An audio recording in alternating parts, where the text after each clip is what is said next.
everybody, my name is Alan Paletti. I'm sure you know by now, if you've been following my videos for any amount of time. I'm the guy that does deck reviews. And up until recently, and I say recently, I haven't put a deck review video out in quite a while, but up until recently, I'm going to use that, I had done non-custom deck reviews. That means that any deck that was actually normally put out by the United States Playing Card Company or something like that, I would touch. But anything that was put out by Illusionist or Theory 11 or Magic Network or anybody, I didn't do. And the reason I didn't do them is because I had a conflict of interest with Magic Network when I worked for them.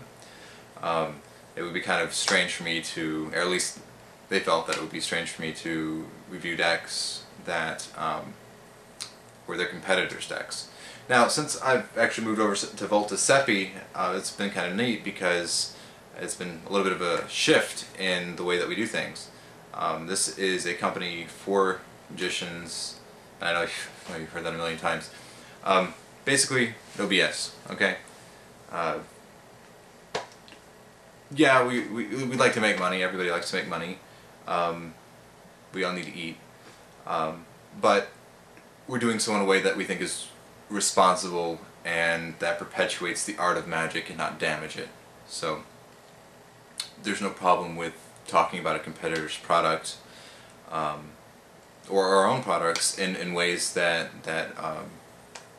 maybe are satire of them or parody, or that reflect a true opinion as a magician.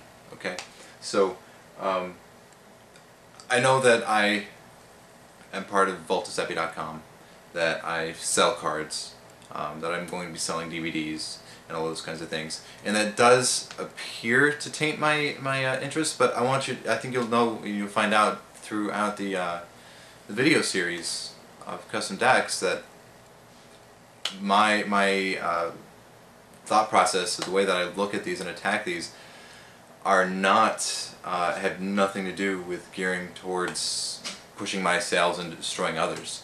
I think that we all need to be, we're way too small of a community to fight with each other and to be so divided. Yeah, we need to have we need to have variety, but we don't need to fight each other tooth and nail. So can't we all just get along? Okay, with that being said, this is my first step in that. Okay, I'm going to be doing a review on a deck of cards that I know that a lot of people are very interested in. There's a lot of controversy over them, or there was. The Black Ghost deck. Okay, the Black Ghost deck. Now, as you can tell, this deck has seen some use as far as the state of the box. These are still in really good condition, though, as far as the fanability of the cards and everything, so you will get a pretty good idea of how these come new. Okay, first, they will not have all this white scarring over them. They come in a nice jet black box. It's very gorgeous. When Brad Christian says that it's the sexiest deck that's ever been printed, I don't know if I'd agree with that. I don't really want to have relations with decks of cards. If Brad Christian feels that that's something that he wants to do, that's his own business behind closed doors. But it is a very beautiful deck of cards. I do like these quite a bit. As you notice, they say second edition, and the reason they did that was because the first editions, they didn't want to ruin the collectability of them, but they still wanted to make Black Ghost decks available to the public. Okay, there's so much interest in them, and it would have been dumb for them not to sell them to people. They come in a really pretty box. You'll notice that these have the same design of the redesigned Ghost deck, because the Ghost deck originally came in a box that looked a lot like a regular United States Playing Card Company box with squared text and stuff here. I won't be able to show you that because I don't have any with me, but they started to go to the swirly pattern and stuff, and this is what you see on the Ghost boxes now, and that's what they did for this one. You do get the barcode reveal. It says Jack of Diamonds. You don't actually have, what I was surprised by, you don't have the little E right here, which is strange. I don't know of any other decks that they made that don't have that, but they do have the www.illusionist.com on them, and it's a pretty good looking box, right? It's back when they were made in Cincinnati. Huh? Wow, that was a while ago. They are very thick cards. I'll say that outright, just right out of the box. It's the first thing that I noticed when I got them, was thick. These are chunky. These remind me a lot, as far as girth, to the Bumblebee decks. Okay, they're about that thick. They will take a lot of abuse. They're very hard-wearing cards, and I do like them quite a bit. The one thing that is kind of the detriment to them, and that most custom decks now, is the all black. You know, it was very novel for a while. It was pretty cool. People were like, oh, I haven't seen this before. You know, and it did give some variety and gave us something new to play with for a while. Black decks have been out for about 10 years now, and you know, they're starting to wear off. People are going back to traditionalism and trying to go back to the regular decks, and that's okay. I mean, you know, Magic goes through phases and fads, and you know, do I think I'll see more of these, more black decks than white decks and ever? No, I don't think that'll ever happen. I think that the failing point of black decks is that the older magicians won't use them, and the younger magicians will only use them for a while, and then they'll get bored, and then they'll go back to the other ones because everybody will say, oh, that's a trick deck. When in reality that doesn't really make any sense, because if it was a trick deck, why would you draw so much attention to it? But magicians or laymen don't think like that. Okay, so you have to think like laymen. Now, one thing that they did from the first edition to the second edition is they changed the jokers. So now you get this joker instead. Okay, instead of the kind of what they had, like the scarecrow, kind of the ace of clubs underfoot. They had that originally in the, as you see in the regular Ghost deck, but they changed it for this one. Kind of step away from the first editions a bit more. They do have the pretty pips with the white lining around them, kind of the inverse of the regular Ghosts. They're very pretty. I do like them quite a bit. The only thing I don't like, court cards, they're very, very plain. There's a lot of white and black, and they're high contrast, but they're hard to see. They're painful on the eyes, and they're just a little bit too rough that way. Besides that, but I think design-wise they're very pretty, but just in a real performance, I think it would be very difficult to get away with that. Also, this is gorgeous. This looks even better on a black background than it did on a white background, and that's saying a lot. I thought these were very well done, very pretty, a lot of intricate detail, and the fact that it's white on black gives it a very nice wispy look and gives it a very ethereal nature.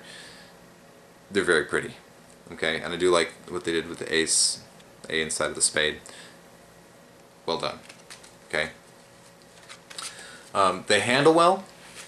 They glide really well over each other. Like I said, they're very thick, very durable cards. These will last you a while. The one problem, and this is again with all black decks, the edges will start to white. Okay, you'll get that, and that's just from the cards hitting against each other and pulling up the paper a bit and rubbing off the ink on the edges.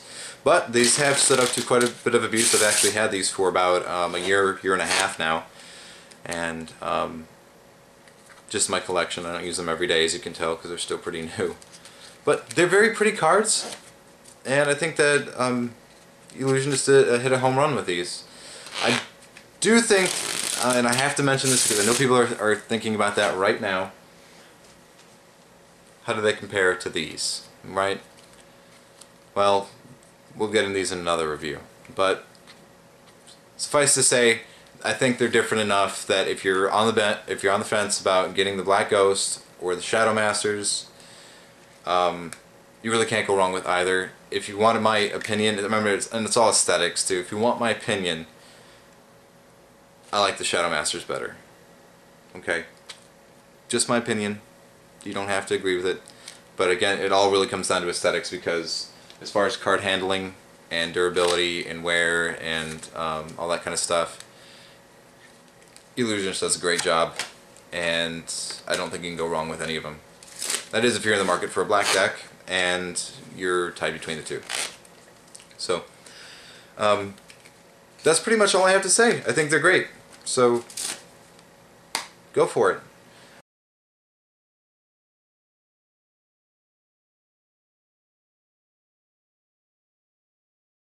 I don't know if Illusionist is going to be able to continue manufacturing these, and the reason I say that is because there's all that stuff with the Mandolin deck now that's come out, or is about to come out, the Paul Harris and Richard Turner deck that's come out. Kind of looks like rider backs, but not quite. They're called the mandolin backs. They're being put out by Murphy's Magic Supply, which is the main supplier for all magic shops in the United States. And as I said that, I bit my tongue because they don't work with everybody, but they are a very, very large one, and I know that a lot of magic shops buy through them. So I don't know if Illusion is going to be able to keep doing this, and I saw evidence of it back whenever they created the Arcane deck, which was the first deck that they really did that detracted away from a custom design or a customized design of something that was already in play, like the Tally-Hos or the Riderbacks or whatever. This is the first original design, and I think they did that, and they tried to get it going in that direction because they also knew, I'm sure they knew, if I knew, they knew, that they were moving away from changing the back designs like that, or they're going to have some premium. So I would not be surprised if you start to see the decks that you have right now, like the Vipers and the Black Tiger decks and the Black Oza, anything that has a copyrighted design through the United States Playing Card Company. I would not be surprised if you saw those starting to get phased out or gone. I know that Illusionist buys their decks in huge quantities, in tens of thousands, hundreds of thousands of decks, so they are probably good for a little while. And I don't want to start like an alarmist thing, but if you want some of these, I could really honestly see, and correct me if I'm wrong, anybody from Illusionist, I could see them going away before too long. So if you want some, get them. Besides that, I hope you really enjoyed the review. I hope that you see that I'm not against any other magic company, because I have this dream that someday I'll sit down with Jonathan Bame and Brad Christian, and we'll sit down and have lunch or a picnic, or a company picnic or something. So I really hope that happens. I think that'd be great. Consider this my invitation to you, Brad, Jonathan, if you're listening. Let's get together. Let's do lunch. It'd be great. We all need to be friends. We all need to love each other. I know that there's business, but business is business, friendship is friendship. We're all on the same boat together. We're way too small of a group of people to divide factions like that. So, love each other, and I hope you guys will have a great day, and hooray, deck review! Hey! I'm going to have some more custom ones coming out, so stay tuned. Peace!